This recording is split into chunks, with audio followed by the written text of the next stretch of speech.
Brakes. Sheila was driving to work one day when a truck suddenly cut into her path. To avoid collision, she quickly applied the brakes, but her car did not slow down. Her brakes had failed. Quickly, Sheila maneuvered her car and narrowly avoided hitting the truck.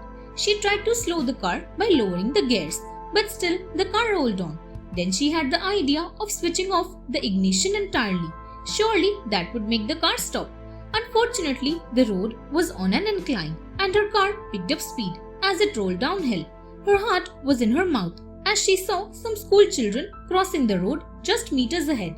Sheila swerved to avoid hitting them, driving right onto the grassy bank of the road and into a tree.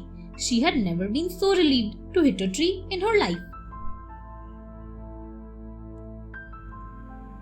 The Bubblegum Hero. Jim loved to pop bubblegum, but his habit often annoyed his mother. "You chew gum like a cow chews cud, Jim," she always complained. Then one day, a thief entered their house. He had a gun and warned the family not to move or utter a sound. Everyone was scared and stayed where they were. But where was Jim? He hid as soon as he saw the thief. Now he quietly called the police. While he waited for them to arrive, he had an idea. His younger brother had a toy cruiser with a police siren. Jim quickly switched it on. The thief was startled and ran to peep out of the window. When he turned, Jim blew a gigantic bubble and popped it loud as a gunshot. The thief nearly jumped out of his skin. Just then, the real police arrived and arrested him. Everyone thanked Jim and called him the Bubblegum Hero.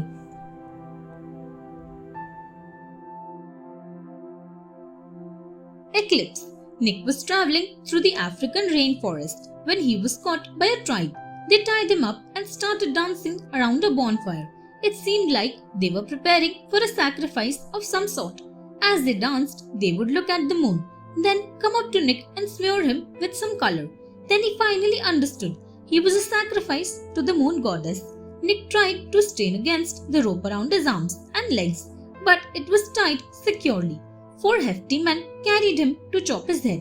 They were just about to kill him when there was a loud cry and the people started pointing towards the sky. A dark shadow was moving across the face of the moon. It was an eclipse. Fortunately for Nick, the tribals thought this was the moon goddess's way of saying that she did not want the sacrifice. Now he was safe.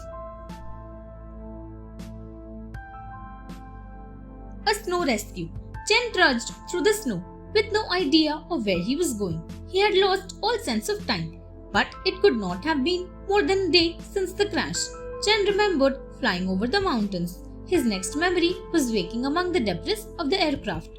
He had searched but found no one else alive.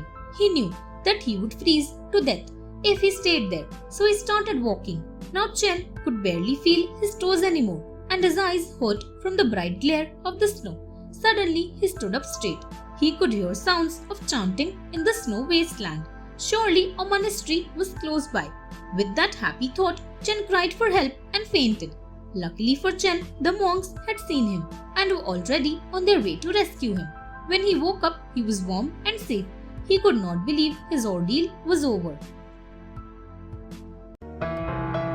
Thanks for watching. Do like, share, subscribe to Sahil Book House.